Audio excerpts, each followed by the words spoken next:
Bismillahirrahmanirrahim. Assalamualaikum warahmatullahi wabarakatuh dan salam sejahtera. Saya ucapkan kepada semua guru-guru yang sama-sama terlibat dengan e-Colloquium peringkat kebangsaan bagi daerah Miri ini. Okay. Jadi di sini saya ingin berkongsi tentang kajian tindakan yang sudah saya jalankan berkaitan dengan subjek geografi. Sebelum itu ingin saya perkenalkan diri saya. Nama saya adalah Siti Rozaida binti Zain Abidin, merupakan guru geografi di SMK Datuk Permaisuri Miri Sarawak.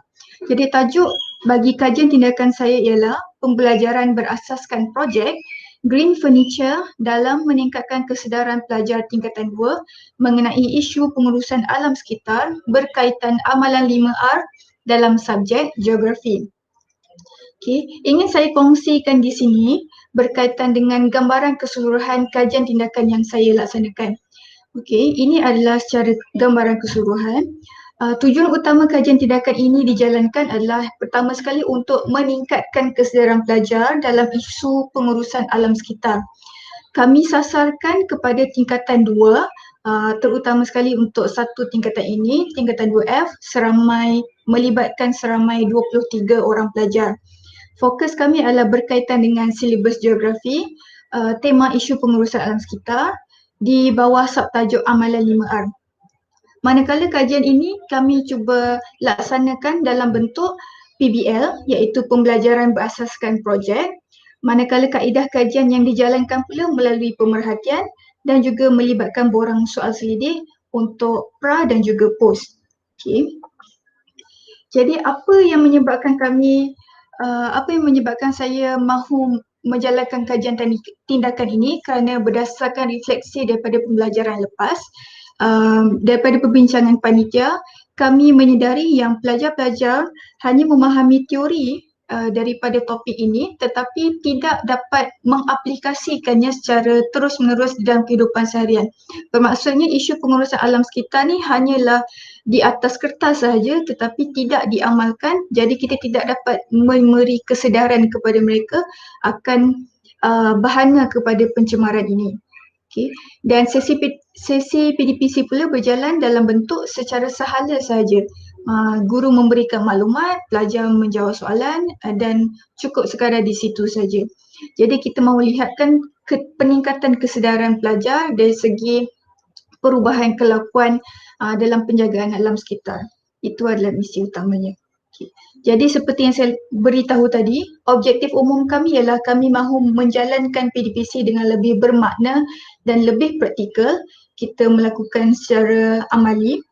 Manakala objektif khusus kami ialah untuk menghasilkan perabot daripada bahan plastik yang sukar terurai serta membudayakan amalan 5R ini bukan sahaja di dalam sekolah tetapi kita mahu cuba membawa budaya ini ke dalam keluarga pelajar masing-masing supaya kita boleh melibatkan komuniti pada masa yang akan datang. Okay, ini adalah amalan 5R yang mahu diterapkan kepada pelajar. Sekurang-kurangnya kita ambil 2R di sini iaitu recycle dan juga reuse supaya pelajar dapat tambah baik di dalam kehidupan mereka. Okey, jadi sebelum kajian tindakan ini diteruskan, kami melakukan dahulu tinjauan masalah berkaitan dari segi pemerhatian dan juga pengumpulan data. Okay, apa yang boleh dilihat di sini daripada gambar yang kita sedar yang pelajar kita kurang kesedaran akan pencemaran sisa plastik ini. Mereka tidak menjaga walaupun mereka tahu dia boleh dikita semula, walaupun tong sampah kita semula disediakan di sekolah tapi masih lagi tidak diguna pakai oleh pelajar kerana kurangnya kesedaran mereka. Jadi semasa minggu pertama, fasa pertama pengumpulan maklumat, saya berikan kepada pelajar borang soal selidik untuk mengenal pasti tahap kesedaran awal pelajar berkaitan dengan topik ini. Okay, berdasarkan borang itu, kita buat analisis dan mendapati bahawa 70% pelajar melibatkan sangat tidak setuju dan tidak setuju. Mereka tidak sedar bahawa dengan membuangnya sisa plastik secara tidak terkawal ini, tanpa diurus ini akan menyebabkan pencemaran alam sekitar dalam tempoh masa yang lebih lama. Okay. Jadi ini adalah masalah utama yang kita mahu berikan perhatian. Manakala aspek kedua yang dinilai pula ialah adakah mereka mengamalkan amalan 5R ini di sekolah ataupun di rumah. Dapatan yang kita lihat juga 70% mengatakan yang mereka tidak mengamalkan 5R ini dalam kehidupan seharian mereka.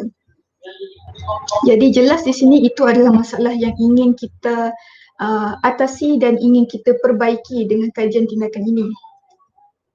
Jadi apa yang kami rancangkan setelah kita dapat melihat masalah ini sedang berlaku, jadi kita rancangkan satu projek satu pembelajaran berasaskan projek iaitu PBL, Project Based Learning, dengan merancang projek untuk menghasilkan satu perabot yang boleh diguna pakai oleh pelajar semula di kawasan sekolah.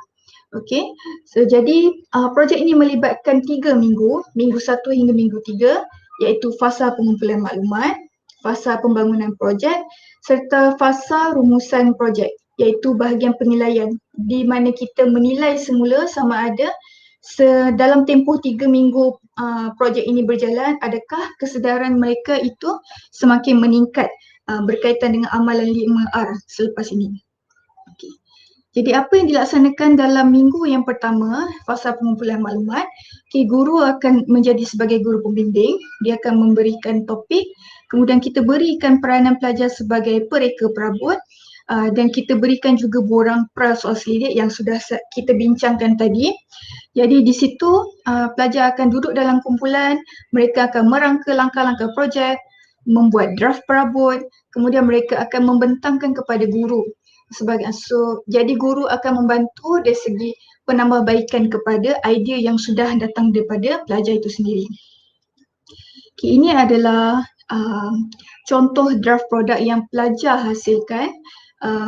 Mereka mengeluarkan idea dan guru menambahbaik berkaitan dengan idea mereka. Jadi semuanya kita guna pakai daripada plastik sukar terurai supaya perabot ini tahan lasak, tahan lama dan boleh diguna pakai dan tempoh masa yang lama dan melibatkan pelajar ramai.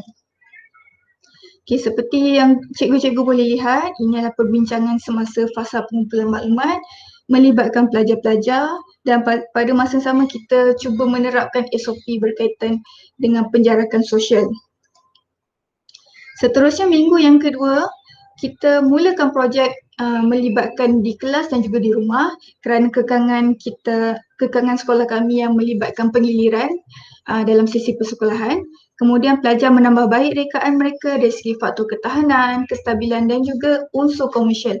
Okay, terdapat kriteria yang kita ambil berat daripada pelajar supaya kita mahu pelajar bersikap lebih kreatif dan juga inovatif selain meningkatkan kesedaran mereka berkaitan dengan isu penggusuran alam sekitar. Okay, ini adalah gambar-gambar yang cikgu-cikgu boleh lihat hasil yang dikeluarkan oleh pelajar, hasil yang direka sendiri oleh mereka datang daripada imajinasi mereka sendiri. Okay, walaupun tidak semestinya semuanya mencapai tahap standard yang kita mahukan mengikut kriteria yang ditetapkan, tapi sekurang-kurangnya kita memberikan mereka kemahiran insaniah, kemahiran berkomunikasi, berkolaboratif di dalam kumpulan dan menjadi lebih inovatif dan kreatif dalam menyelesaikan masalah. Okay, dalam minggu ini juga pelajar menjalankan ujian daya tahan. Sebagai contoh, ini adalah satu perabot mini stool yang dihasilkan pelajar menggunakan botol mineral dan juga plastik yang dimampatkan di dalam botol tersebut. Jadi mereka menjalankan ujian yang bangku mini stool ini boleh berjaya menampung berat bagi pelajar perempuan dengan berat 60 kg. Dan akhir sekali, ini adalah minggu yang kritikal untuk dapatan bagi pihak guru pula. Okey, jadi di minggu ini kita boleh rumuskan projek, kita menilai kepada kemampuan pelajar menghasilkan projek dan juga kita menilai sama ada projek ini berjaya meningkatkan kesedaran pelajar dalam isu pengurusan alam sekitar ataupun tidak. Jadi ada dua penilaian di sini. Penilaian pertama ialah penilaian rakan sebaya, yang ini mereka akan menjalankan gallery walk, mereka menilai berdasarkan instrumen yang diberikan oleh guru, ada borang yang disediakan Jadi mereka menilai hasil projek setiap kumpulan, bertanya, kemudian berbincang, bersoal jawab. Jadi di sini kita boleh lihat yang kemahiran mereka dari segi berkomunikasi semakin ditambah baik, semakin dapat diasah dengan lebih elok berdasarkan projek ini. Okey, seterusnya guru menyediakan juga borang maklum balas iaitu borang pos soal selidik untuk mengukur semula paras mana tahap kesedaran mereka selepas mereka menjalankan projek ni.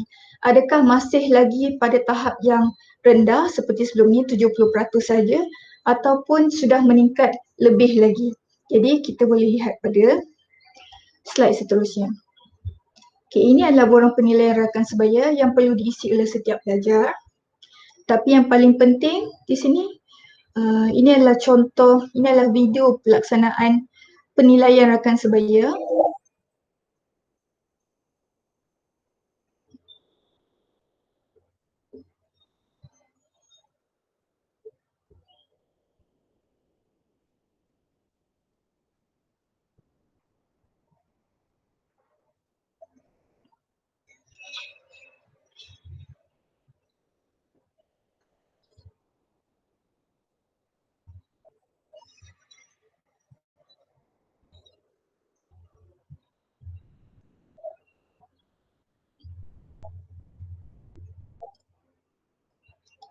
Okay, jadi apa yang cikgu-cikgu boleh lihat daripada sedikit video ini ialah berkaitan wakil pelajar daripada kumpulan lain datang untuk bertanya kepada pelajar daripada kumpulan B bagaimana penghasilan, apakah fungsi produk yang mereka hasilkan, adakah menyelesaikan masalah yang berlaku di kawasan sekolah, adakah mengamalkan amalan 5R, adakah produk ini dikira sebagai produk teknologi hijau.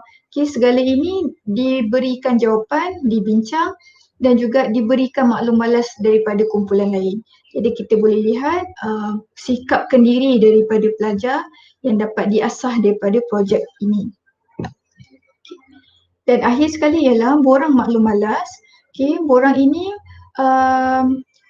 mengukur beberapa aspek sebenarnya, tetapi kami mahu tumpukan kepada dua aspek penting yang ingin kita kongsikan, yang ingin kita ukur di dalam kajian tindakan ini, iaitu berkaitan dengan aspek yang pertama iaitu kefahaman isu pengurusan alam sekitar. Adakah selepas pelajar menjalankan projek ini mereka sedar yang sisa plastik itu bakal mencemarkan alam sekitar. Dan seterusnya kita ukur berkaitan dorongan aplikasi amalan 5R. Okay, mari kita lihat analisis daripada borang maklum balas ini. Okay, daripada sini, okay, berkaitan soalan yang pertama, okay, adakah pelajar sedar pembuangan sisa plastik bakal mencemarkan alam sekitar? Okay, daripada dapatan ini kita boleh lihat seramai 82% iaitu mewakili 19 orang. 19 orang dalam lingkungan setuju dan juga sangat setuju. Mereka sudah semakin sedar bahawa sisa plastik yang mereka buang tanpa dikawal, tanpa diurus dengan baik bakal mencemarkan alam sekitar pada masa yang akan datang. Ini adalah satu perubahan yang positif yang kita boleh lihat berbandingkan dengan awal kajian di mana 70% tidak mengetahui, tidak sedar akan pencemaran sisa plastik ini. Manakala seterusnya, aspek yang kedua yang kita mahu ukur ialah berkaitan sama ada mereka mahu mengamalkan aktiviti 5R ini selepas aktiviti ini dijalankan, selepas projek ini dijalankan. Okay. Daripada dapatan ini, kita boleh lihat seramai 90% iaitu majoriti daripada tingkatan 2F ini, mereka terasa cenderung, mereka rasa terdorong, diberi galakan untuk mahu mengaplikasikan amalan 5R bukan sahaja di sekolah tetapi mahu melibatkan dengan ahli keluarga masing-masing. Jadi ini adalah satu perkembangan yang sangat positif dalam tempoh 3 minggu pelaksanaan projek ini di dalam kelas. Daripada pelajar yang hanya faham teori, tetapi kini pelajar sudah mahu melibat sama, mahu cuba menyelesaikan isu pengurusan alam sekitar. Okay, jadi apa yang kita mahu cuba perbaiki pada masa akan datang? Cadangan saya ialah selepas ini buat masa ni kita guna untuk satu kelas saja, tingkatan 2F saja. Selepas ini kita cuba untuk diadaptasi kepada keseluruhan sekolah. Kita mahu libatkan keseluruhan sekolah, melibatkan warga sekolah dari AKP, daripada pelajar, dan juga kita mahu melibatkan kerjasama komuniti, iaitu melibatkan keluarga pelajar. Dan InsyaAllah pada masa akan datang mungkin kita boleh wujudkan ruang riadah yang melibatkan green furniture, hasil daripada semua bahan-bahan kita semula yang diolah menjadi perabot yang boleh digunakan pakai untuk kegunaan pelajar-pelajar di sekolah. Jadi itu adalah hasil daripada kajian tindakan yang kami laksanakan. Jadi kami sangat kami rasa sangat bersyukur dan mendapati yang ia adalah satu kajian yang membawa impak yang positif. Okay. Semoga perkongsian ini dapat membantu guru-guru dan memberi inspirasi pada guru untuk menjalankan aktiviti yang sama atau aktiviti yang hampir serupa bersama anak-anak murid di sekolah nanti. InsyaAllah. Okay.